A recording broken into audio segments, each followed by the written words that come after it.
Hello, everyone. Welcome to today's Marshall webinar, How High Culture Social Impact Organizations Succeed in a Virtual Environment. The session is also a part of our Trojan Family Weekend program, and we thank all of you for attending. We have Adlai Wertman, who will be moderating for us today, and he is the David C. Bonnet Professor of Social Entrepreneurship and founding director of the Brittingham Social Enterprise Lab. We also have Mark Loranger, President and CEO of Chrysalis Enterprises, and Cristina De Jesus, President and CEO of Green Dot Public Schools, California. You may submit any of your questions using the Q&A feature below, as we'll have a time to answer them towards the end of our discussion. So with that said, I will hand it off to Adlai. Thanks, Sujin. Thank you all for coming today. I appreciate it. I think you'll find it interesting. As Sujin said, my name is Adlai Wertman. I'm the David C. Bonnet Professor of Social Entrepreneurship at USC, where I started the Social Enterprise Lab, the Brittingham Social Enterprise Lab. Since COVID started and we were all sent home, I've been speaking to lots and lots of people who run especially large social enterprises and social organizations. And while they were all saying to me that they're going to financially get through this, the challenge that they're seeing is that they're looking at how do they maintain the culture. So many social organizations, whether they be schools or whether they be, and we know that as we say, fight on, whether they be schools or whether they be social service organizations, all really have what we would call a special sauce. There's something that's going on there among the successful ones where they have built a high culture of success. Meaning for the charter schools, a lot of the reasons that they outdo and outsucceed the traditional public schools is because they've built a tradition of, look, you're going to be successful when you show up at this school. You're going to do really well when you show up at this school. We have pictures of colleges and signs of colleges on the walls. It is an expectation for you that everyone in the organization feels. And Cristina runs that organization, while Mark Loranger runs Chrysalis, which actually works with a population experiencing homelessness and extremely low income to help them get their first or the first job in decades for many of them. And their lobby itself is a secret sauce. What goes on there inside their lobby, meeting with folks who are clients, sort of again saying, with the minute you walk in the door, we expect success. So what we're looking at is today is, now that we move that into a virtual environment, how do we keep staff engaged in that exercise? And how do we keep clients and students engaged in that? So let me introduce who's joining us today. Cristina De Jesus is the president of Green Dot Public Schools, California. She's the oldest of 4 children who grew up in a mixed-race home. Her father immigrated to the United States from the Philippines and had a successful career in the US Navy. Thank him for his service, Cristina. It was his choices of her parents that made about the school she went to and her siblings attended as children that brought her to her calling as an educator. The schools her parents sent her to forever changed the way she dreamed about what is possible. She is a triple graduate of a school, as we say, across town. I'm not going to say anything more. She's the proud auntie of 6 nieces, first-time puppy owner, and even more congratulations, will be getting married in January in a gigantic virtual wedding. So she's learned how to bring culture online. Mark leads Chrysalis, the only LA-based nonprofit that works solely with homeless and those disconnected from the workforce to help them find and retain employment. Mark is actually, before joining Chrysalis 13 years ago, has a 30-year experience as a private sector entrepreneur and corporate leader. After a long career with IBM in DC and New York, Mark had a couple of entrepreneurial ventures. Among them, Mark was 20 years ahead of his time and started a company that had this crazy idea of picking up food from restaurants and delivering them to your house through a cab network. Have we ever heard of anything like that before? Mark sold that before he joined Chrysalis. He's on the advisory board of the California Community Foundation, and proudly will say that he's a senior fellow at my Brittingham Social Enterprise Lab. So welcome, both of you, and thank you for taking time out of your busy day. I know you all have lots and lots of responsibilities. As we start this, Christina, I'd like you to go first. Could you take a few minutes to talk about your organization? Give us a quick what it does, how many students and participants, staff size, budget, etc. Of course, I'll just say I thought about wearing my blue and gold spiky wig this afternoon for this panel, and then thought against it. Didn't want the crowd to be too harsh on me, but thank you. It's we have the ability to turn your video off. So. That's what I figured. So I figured I'd keep it completely professional. It's a pleasure to be here with all of you today, and I am here today speaking with a tremendous sense of responsibility to the hopes and dreams of over 11,000 students in Green Dot, California schools across Los Angeles. I'm in my 19th year at Green Dot, didn't ever think I'd be here that long, and in my 7th year as CEO, so I have been able to see pretty much every change the organization has undergone almost since the beginning. Green Dot Public Schools California is an organization that operates 19 public charter middle and high schools across some of the highest need communities in Los Angeles. We're often asked, where did you get your name? So Green Dot actually comes from a map of internet connectivity across Los Angeles, which is actually very relevant given the circumstances we're in right now. Green Dots showed libraries, schools, recreation centers, essentially places that were wired to the internet and in many ways wired to resources. Red dots represented those places across the city that did not have internet connection. And so our hope was to turn red dots green by partnering with communities to provide students with the opportunities and resources necessary to amplify their inherent talents and to live out their dreams. And we've actually in the last 6 months given new life to our name by ensuring every Green Dot student has access to a computer and internet connectivity so that they can connect to the internet. Our mission is to help transform public education so all students, and that all in our mission is very purposeful. All does mean all for us, that all students graduate prepared for college, leadership, and life. And we serve about a 94% socioeconomically disadvantaged student population and 98% students of color. Proudly serve those communities and can talk a little bit here in a moment about some of the work that we've been doing in partnership with those communities over the last 6 months, given the incredible resource divide that has been laid bare by this pandemic. Thank you. So I just want to repeat one of the things that you said.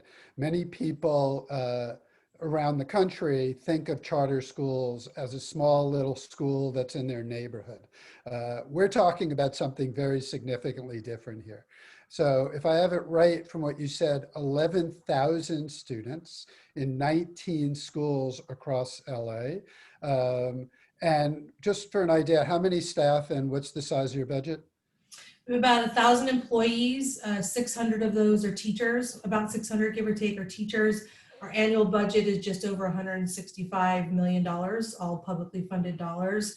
And just to give you a sense based on what you said, we are essentially in the top 7% in terms of size of district, traditional school district across the country. Most districts, people think of LAUSD and other large districts, but most districts across the country are relatively small.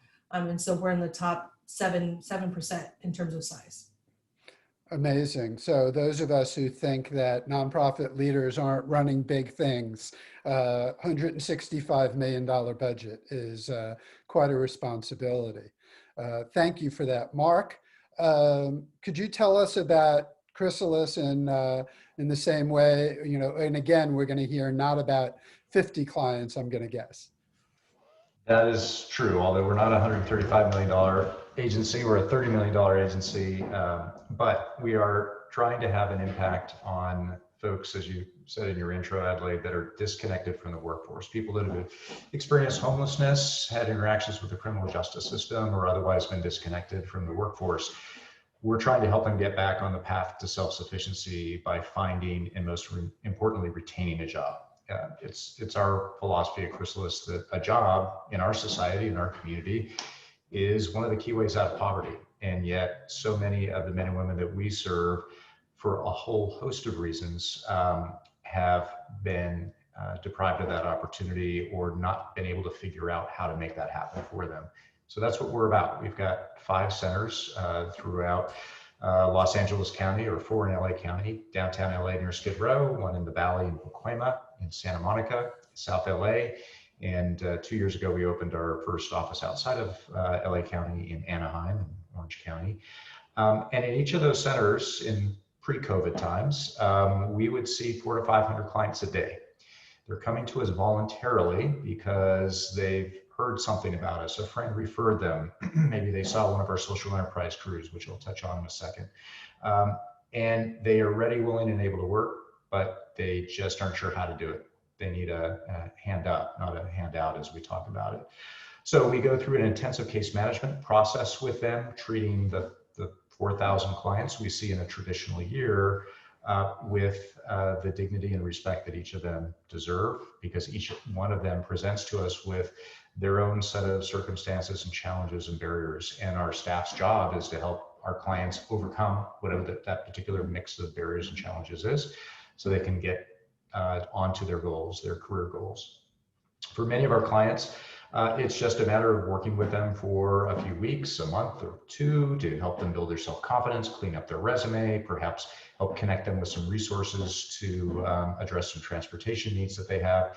And then they're able to conduct a job search and land at Whole Foods or Starbucks or at a transportation company.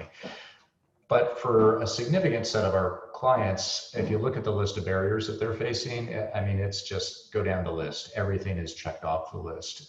It's unlikely that they will have success doing this on their own the first time around.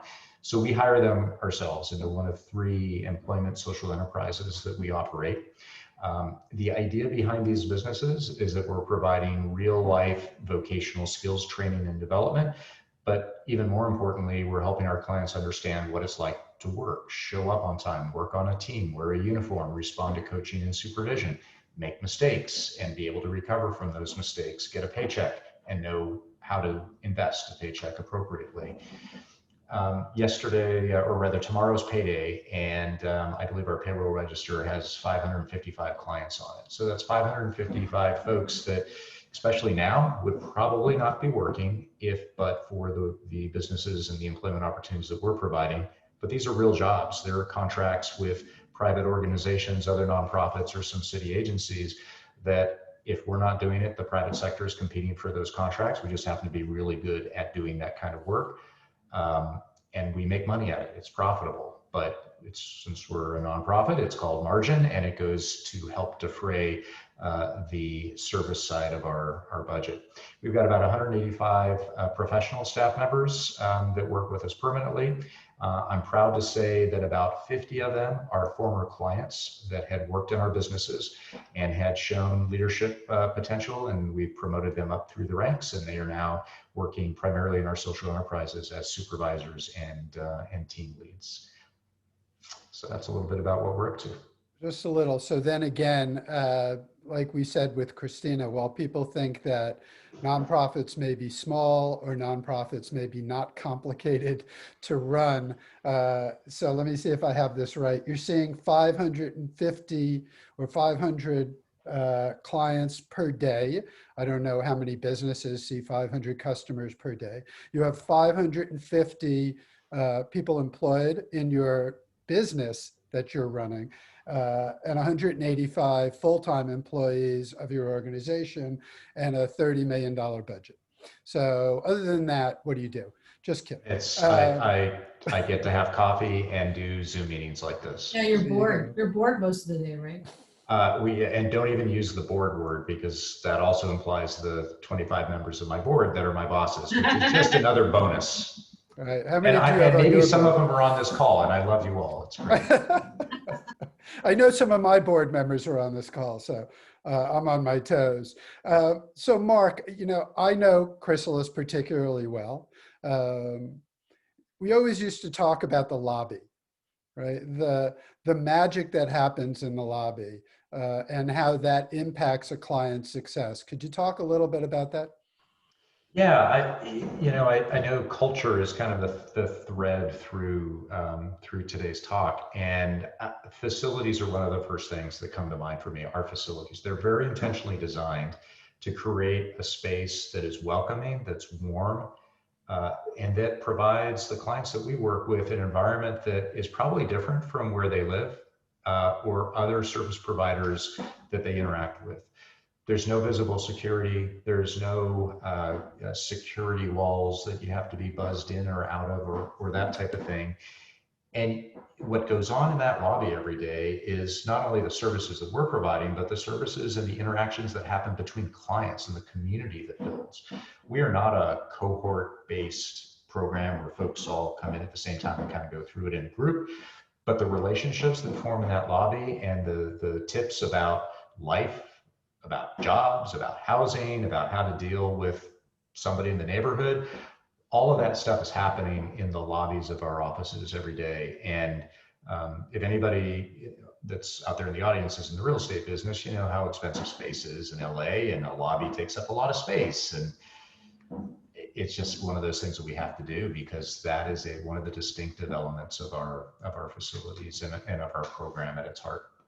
So as I'm involved in homelessness issues, I've walked into a lot of homeless organizations, and I'm going to, Christina, you're very follow up to this question. Most of the ones I walk through have 3 security guards at the door, a metal detector, and they're afraid of me when I get 10 feet from the door. So how many metal detectors do I have to go through to get into Chrysalis? That would be 0. So what you're saying, therefore, is even at the front door, you're sending a signal. This is what life is like when you're trusted. Absolutely. We want to model behavior for our clients. We want them to have the dignity that all of us have in our life. And that begins with the greeting they get at the front door by the person that's at the front desk. It means that there's 24 computers that they have access to, and we trust them to use. It means that we have coffee in the morning. It means that they have access to other resources that they're not going to find anywhere else in the community that they operate in. Why shouldn't they have that? It's absolutely essential to our program, and it goes to just basic human dignity. So I love the concept of space as case manager, that the way you design the space is as much part of how you create that culture as anything else. Christina, I had the great honor of visiting Locke High School, which was the worst high school, the least successful high school in all of Los Angeles before Green Dot did its takeover. And I had to walk through a metal detector and actually be sniffed by a drug dog on the way into the school. That is no way to treat a student. Tell us how you at Green Dot changed that kind of culture. Yeah, I think so. Similar to what Mark said, there are no metal detectors in any of our schools. I'll just also say, although it does spark some controversy, we fought back very hard against a policy told we had to implement, that it was a district policy that required us to randomly metal detector wand students every day. And so we fought that battle for over 6 months until we were told, you need to figure out a way to do this or we're gonna close your schools. So, we're very, very focused. Our whole mission is focused on equity. Our whole mission is focused on social justice. Our whole mission is focused on providing families who have been systemically excluded from high quality education options with the options they deserve in their neighborhood. And similar to what Mark said, it starts with what happens when you enter the facility. We actually have an initiative going on right now to ensure that all of our facilities, when we come back to hybrid, whenever that happens, whenever the COVID trends allow, called VIP, ensuring that our facilities are VIP ready every day, because we have VIPs who are our students and our families who enter every single day. And so they deserve to have a building and classrooms that, that show them just how valuable and important they are. You know, I would say that Locke at this point, we focus very much on culture. We focus very much in a large comprehensive high school with trying to provide a sense of smallness and community. Today we have divided the school into two key academies. One is a 9th and 10th grade academy, one's an 11th and 12th grade academy, so that every student is seen in every sense of the word. I see you with my eyes, I see you with my heart, I see you with my mind. And so making sure that no child, it's kind of like your cheers where everybody knows your name. Everybody knows when you've been absent for a number of days and they're asking you how you're doing and what's going on.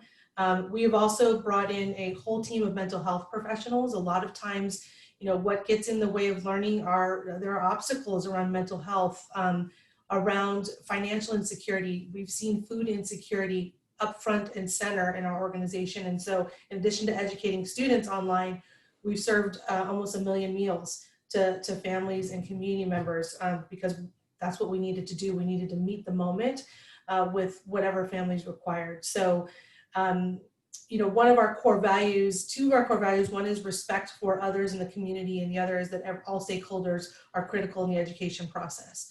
And so we really try to create an organization, as I mentioned, that makes you feel seen, makes you feel heard, and makes you feel that you're a part of the process, that this isn't happening to you. We're doing these things with you, and that you have voice and you have agency. We do that with our teachers. A lot of that's embedded. We do have a teachers union, which I think most people don't think of charter schools as partnering with labor unions. We have 2 labor unions. Our collective bargaining agreements solidify how we intend to amplify teacher voice, counselor voice, and classified employee voice within our organization. We have a very strong feedback culture with 360 surveys happening all the time, and using those surveys to make midstream changes to the work that we're doing. But I think this idea of building a very similar to what Mark talked about, making sure that everybody feels they have value, they're treated with dignity, that no matter how you come to us, we're going to take you from where you are and we're going to help you be the best version of yourself, is how we try to approach the work. I know I'm tearing up as I hear about this. I'm a sucker for these kind of things. Are you a uniform school still? We are. You are. I remember when Locke first opened and I was there the first week, somebody said to me, "Watch out for the tuck."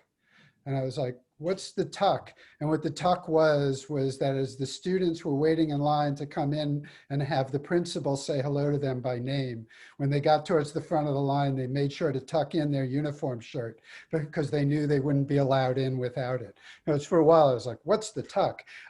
So there you go. You've got the tuck, you've got the uniforms, you've got the teachers, you've got the love, you've got the respect. And here we are on Zoom. Right?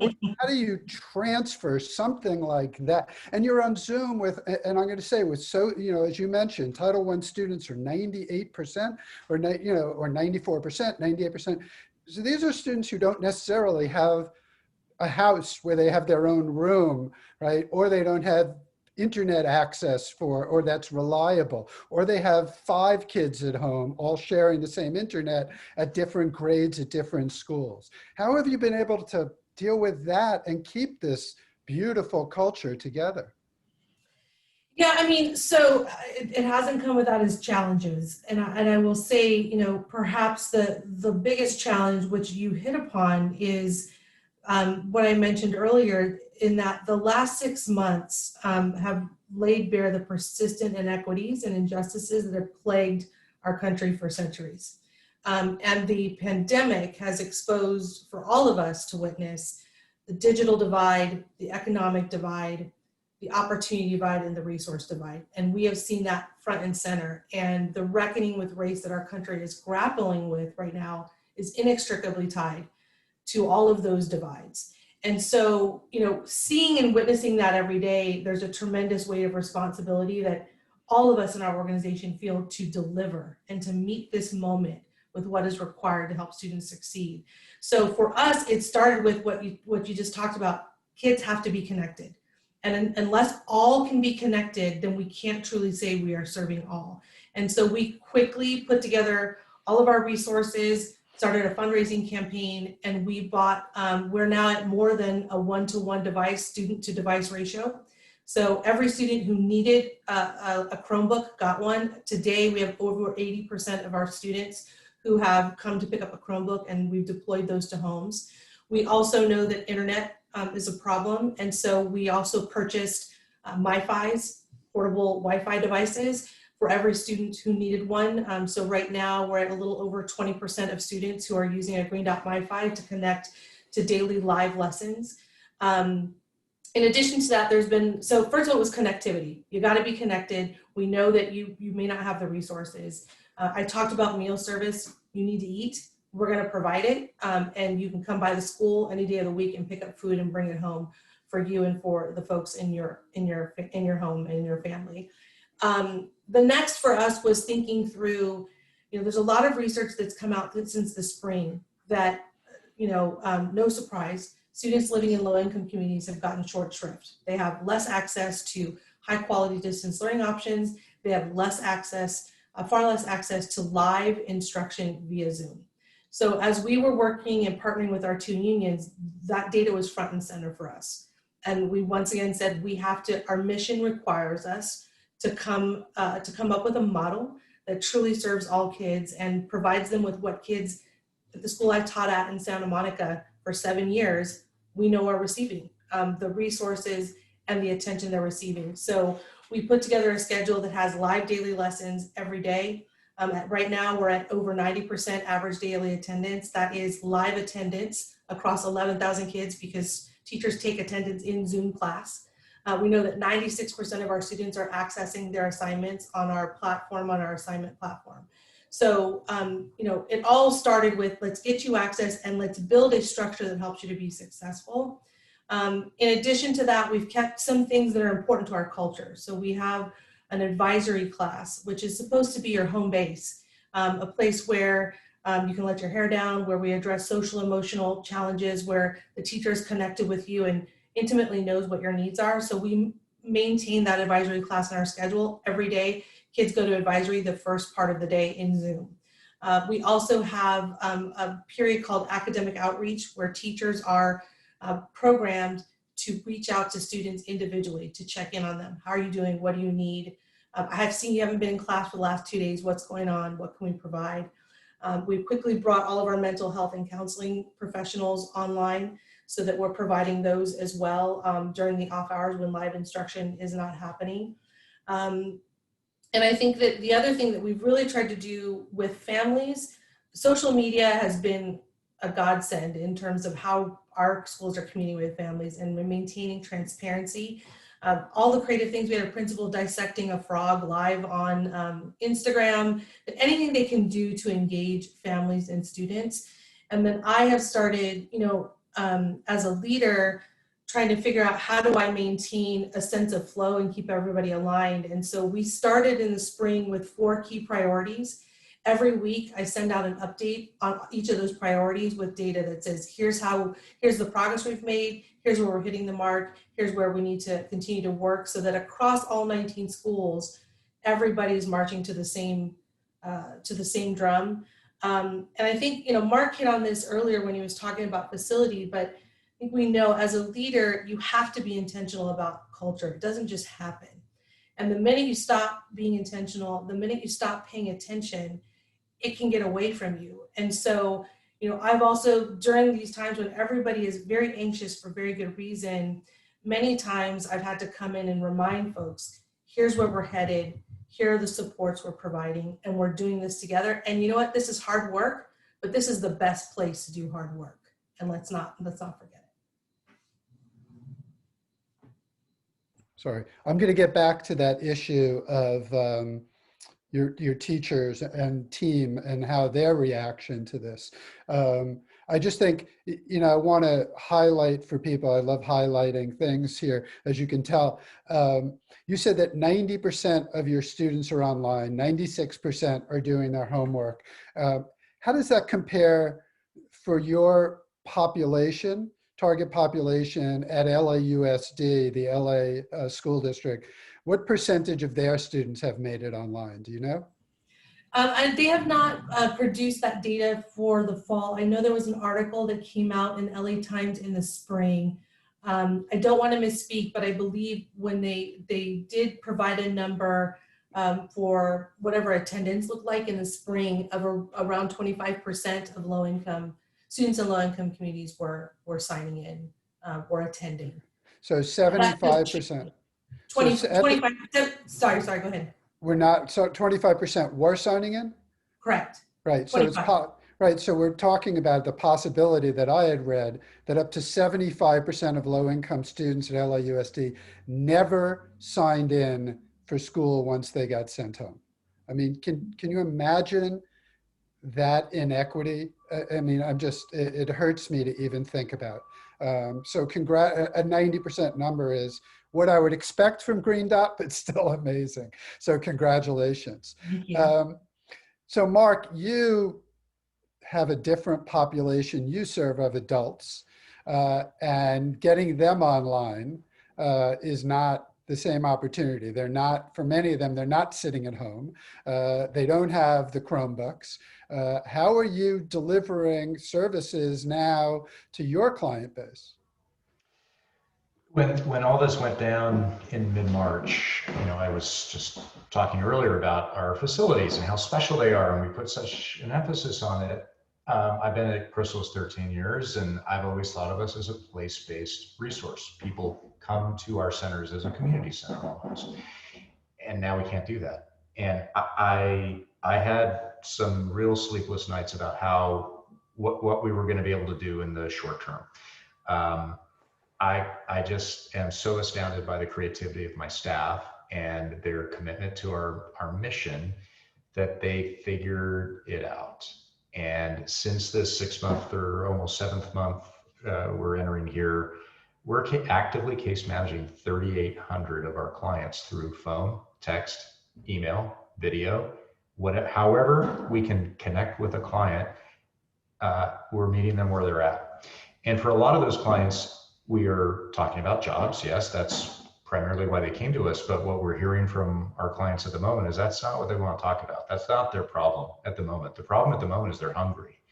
The problem at the moment is they're about to be evicted. The problem at the moment is fill in the blank, right? We've all read and seen these stories. And so not only do we have to pivot from providing services virtually versus in person, but also thinking differently about our mission and our role in the community, and how can we provide the supports that our clients need to stay consistent with our mission, which is to help somebody get on that pathway to self-sufficiency by finding a job. Yeah, but right now that pathway is like all over the place. It's a figure 8 up and down all over.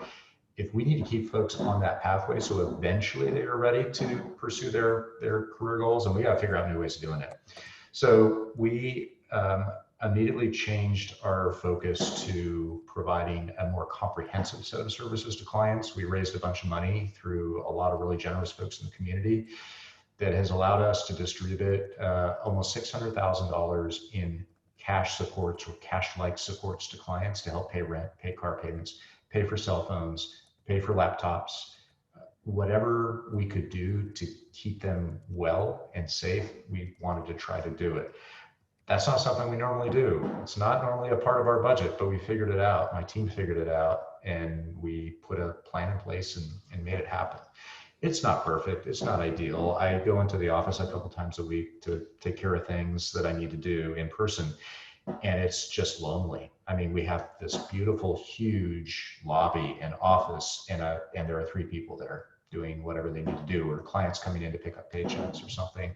It's sad and it breaks my heart. But at the same time, I also know there are hundreds of conversations that are going on virtually around Southern California that my staff are doing from their bedrooms.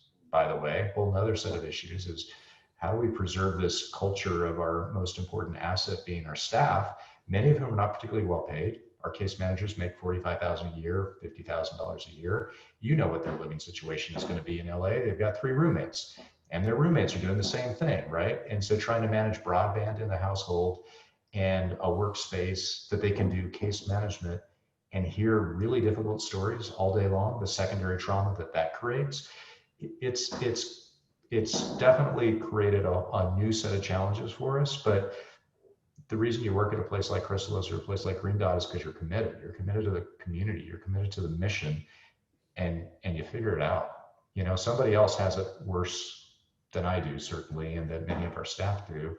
And so we're going to do what we have to do to help our clients. And at times that's going to be really stressful and cause other unintended consequences. But because we are a human services provider, we're going to still continue to provide those human services, even if we can't be face to face with a person. Or when we go back next year sometime, maybe there's a sheet of plexiglass in between us, but we'll still be there. Awesome. My daughter is a case manager at Downtown Women's Center, and she spends her days at home now listening to those stories. And one of her complaints is all these stories are being told to me in my bedroom.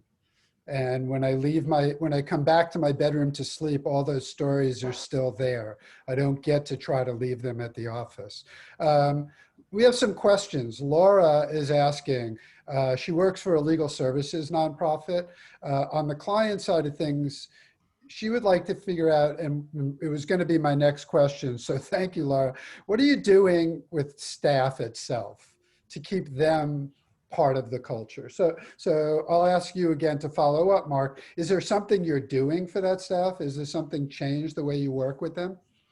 Yeah, there's a number of things that we're doing differently. And one that I think speaks to me in my job, we realized early on that people are anxious, people are unsure, information transfer wasn't happening as appropriately as we wanted. And so we started this thing called the Butterfly Broadcast. It's an all staff Zoom call every Wednesday at 11 o'clock for an hour. And we're now doing it every 2 weeks, but we were originally doing it every week.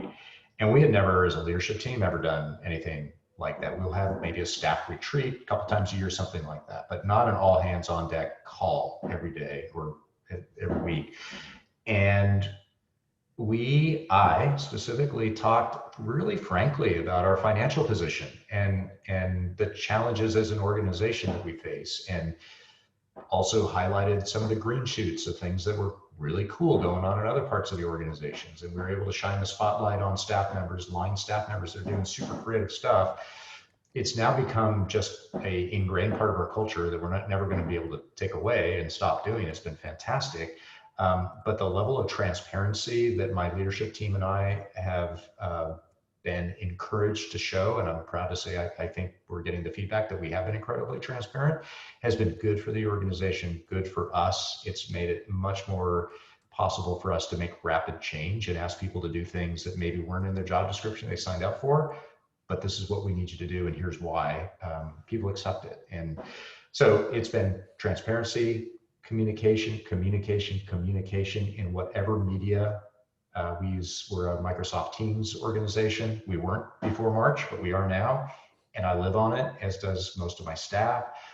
Embracing technology and also at the same time recognizing that bedroom effect that you were talking about for your daughter. It's real. I was just meeting with a group of new employees yesterday, and we were talking about boundaries and space. And how do you turn off at the end of the day? Because you don't get to walk out of that building at 5 o'clock every day. You just walk out of your bedroom to go to the kitchen, and then you come back to your bedroom, right? So all of those things, I think just providing the space for staff to talk about it, vent about it. Christina, similar to what you guys have done with some of these spaces for your students to be able to process, we've created those intentional spaces virtually for our staff without management involved necessarily to be able to process. A lot of different stuff that I wouldn't have thought of doing, but they've been suggested by staff members that have worked really well. I think I've gotten 11 Teams messages while we're on this call, so I'm relying on it too. We're an advertisement here for Microsoft. Christina, people become teachers for such a very, like case managers, people become teachers because of this desire to stand in front of the room. And these become your children. I mean, these are people you care about, they're kids. How do they and you help them move that feeling, that devotion, that feeling of success into their bedrooms? It's challenging. I mean, everything from, our high school students don't like to turn on their cameras. So you feel like you're a little bit like a radio newscaster, right? Talking out there. Is this resonating with any of you? Because I can't see your faces. To just how to navigate multiple platforms on Zoom. It's not just me talking at you, but interactive platforms. And so we have really tried to double down, which is aligned with what we usually do, which is lead with support. So we've actually provided robust set of professional development sessions for staff. So they felt comfortable and confident about what they were being asked to do. We also have weekly professional development built into our schedule. And so our school leaders are leading professional development, helping them continue to hone their skills, but also serving as a sounding board for what's working and what's not. When we surveyed our staff, 96% of staff said they felt connected. They felt a part of the community still. So that's been a real focus for us. And we're doing it through those venues of professional development sessions during the week. We also we do what are called food for thoughts, where me and our chief academic officer basically spend lunch, and we now do it over Zoom, spend lunch with teachers at a given school. It's an open platform for questions, comments, concerns. It just promotes relationship and transparency, allows us to also have our ears to the ground all the time of what's happening and what do we need to respond to. It's by no means perfect. I think, both of you hit on, I've been saying since March when schools closed, everyone is just a little bit not okay, right? Whether you live alone, you have small children who you're trying to get in front of a Zoom class at the same time that you're working, just the stresses and anxiety of the world around us. There's a ton of ambiguity, which is very destabilizing for a teacher teachers are planners. We like to plan. We have a lesson plan, we've got a unit plan. And so much ambiguity is really destabilizing for people. And so we have our four kind of priorities or pillars that we're trying to stick to are around equity and access, connection and well-being. So part of it is just acknowledging that people are struggling, relieves, allows people to take a breath. Okay, so you see that I'm struggling here. Transparency and communication is another pillar. And then sustainability, which is both a financial sustainability marker as well as just sustainability in the work. So one of the ways that we are, helping to continue to help teachers feel confident about what's going on is we're trying to make midstream changes when it makes sense. So actually, my teacher union president and I just sent out a joint message saying, we've heard you, all the feedback, we're making the following adjustments for Q2 to our distance learning model to adjust accordingly. So for example, we incorporated a 20-minute nutrition break in between the first period of the day and the second period of the day, because teachers and students were saying, I don't have enough time to go grab a snack, to feed my own kids at home. I need more time. So we added a 20-minute nutrition. We added more planning time for teachers because they were saying planning online is far harder than planning for in-person instruction. And so part of this is just being responsive to the needs and not being so stuck and inflexible and saying, this is what we're doing and we're doing it for the whole year, has really helped people to feel, one, a continued connection to the organization, but also two, that they're working for an organization that cares about them as people. And I think at the end of the day, that's what most of us want anyway. Exactly.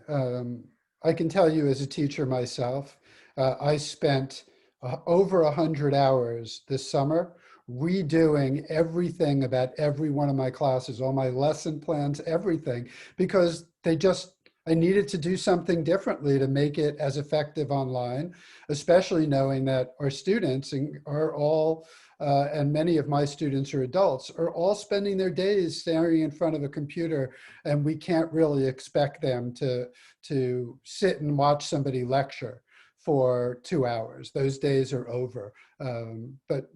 So that's why I want to ask you a follow-up question on that, which is, do you think this will change who you hire? Do you think that different people will apply, or that you might look for different qualities when you hire a teacher? No, that's actually, I've not thought about it until this moment. But I think my response, my automatic response to that is no, because while logistically and technically everything has changed about the way teaching and learning is delivered in our organization, we never skipped a beat on mission, and we never skipped a beat on values.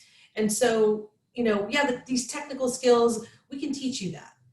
But our hiring practices right now, and will after COVID, vet for values alignment.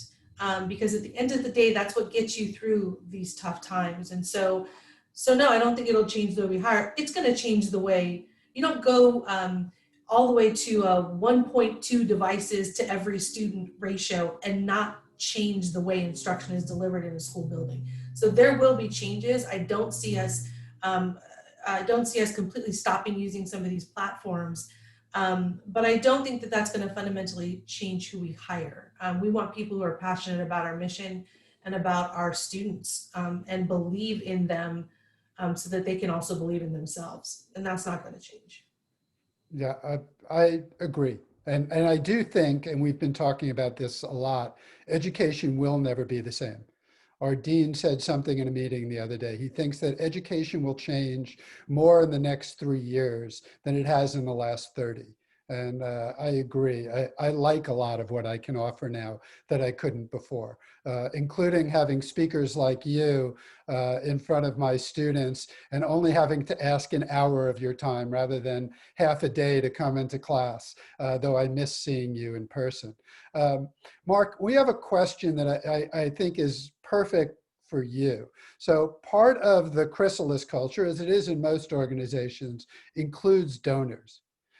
Your supporters, your board members, your all of the folks, they're very much like Green Dot, part of the Chrysalis family. They get that buzz. They come into the office and see what's going on there and say, how much money can I give you? So you don't have that anymore. Plus, you don't even get to meet them. You don't get to go to the cocktail party and hang out with them. How are you moving that process and that relationship over to online? Well, I wished every donor that came in said, how much money can I give you? But yeah, it's that's been tricky. I think our community, our existing donors responded immediately. We sent out some appeals, but we had folks coming to us saying, this is a crisis. You guys are getting slammed. How can I help? That was a conversation of, what do you need? Let me write the check and wire it to you. I think there's a finite duration to that, right? This is now going into 7 months. It'll be a year before we know it.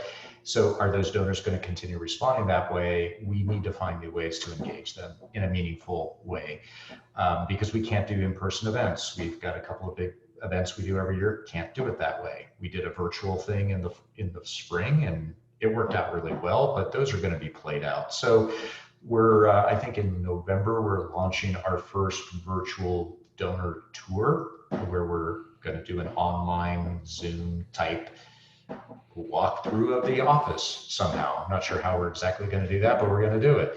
I'm doing a lot of these Zoom or whatever Teams face-to-face with donors, where we're talking about our story and just figuring out ways to communicate in a real way over these formats, even though we can't meet face-to-face, or we can't sit down in the office and bring a client in to talk. So how can we get a client to join us to do what they would do in person, but do it over a Zoom call? I think the good news is all of our society is going through this together. So whether you're a student, a parent, a donor, you got the same issues, right, in your own life. And so it's not a shock for me to say, I'm sorry, I wish I could host you for a site visit, but I can't. Well, they get it, and they probably wouldn't want to come downtown or to a facility right now anyway. So It's about getting creative, using all the tools that we have, but then just being really authentic and transparent with our community.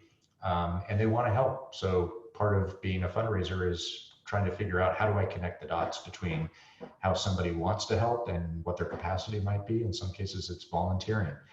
We still have volunteer needs. We just have to do it differently. So how can we connect them into that side of our house? And it's not just about the money, although it's always primarily about the money. It's Let's be always clear. about the money. I'm a professor in a business school. No matter what we're talking about, it's always about the money. Christina's laughing. You know, the teachers don't get that, but they got to get paid at the end of the week.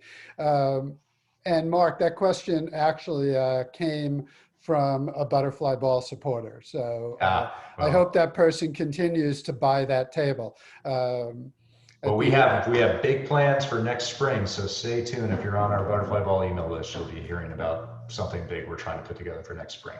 I can't wait. So another question is, somebody was talking about that providing space to talk about these issues is very important. What are the measures that are helping you? What kind of training are you doing so that people feel like they have some sense of control of their lives and of their jobs? Christina, you want to take a shot at that? Training. I'm trying to think of, well, so I think we're, you know, as I mentioned, we are trying to provide an ample amount of time, at least once a week. And then we did a good amount of training in the summer and in the spring. And then we have some pupil-free days throughout the year where we're going to continue to provide training just on the technical stuff. Here's how you use the platform. Here's how you navigate challenges. So we're providing that kind of training. But I think, so that helps people feel confident and like they have control.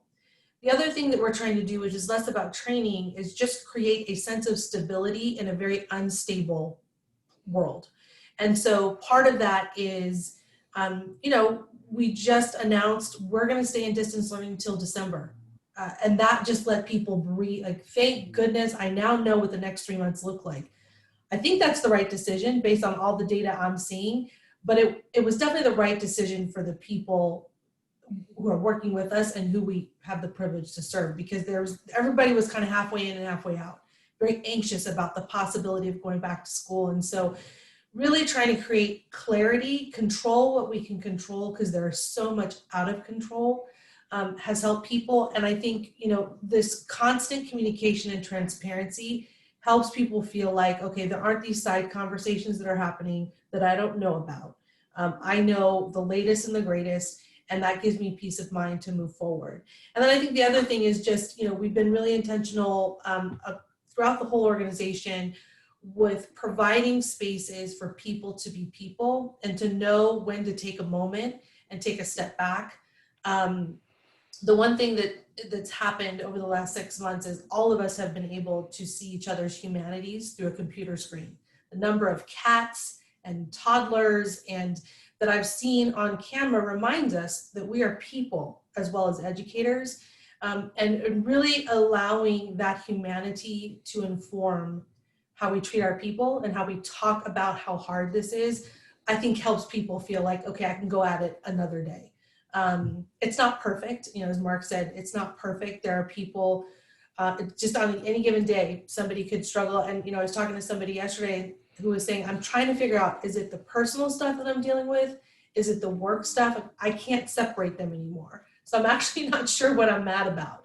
And so just allowing people to have, because you know what, the non-contingent interactions that you get in the hallway or you stop by someone's cubicle, those are gone unless you Zoom bomb somebody and say, hey, I'm here just to check in on you. So you have to intentionally provide that space to download when you are with people in meetings, and create some informality as you continue to push forward with the mission. I'm almost sorry we have 4 minutes left, because I would so love to end with your discussion of remembering people's humanity. I think the real question is here, at what point do we start to feel that this is not just, that this is the new normal, that this is something that we're going to have to live with past December. that we could be living with. At USC, we've told people, to some extent, staff members, think about working at home if you're not critical to clients. Think about staff members for 1,000, for till September, actually, through the summer, whether or not, subject to coming back, but we're starting to. Do you think it will, how much do you think will change if you sort of say, hey, this is normal for the next few years? Boy, I hesitate to think if what the world is going through right now is normal for a few years, but for us, we are definitely looking at the longer term, similar to what it sounds like USC is doing. And to Christina's point of certainty, we also made the call in August that our staff would not be coming back to the office before the end of the year.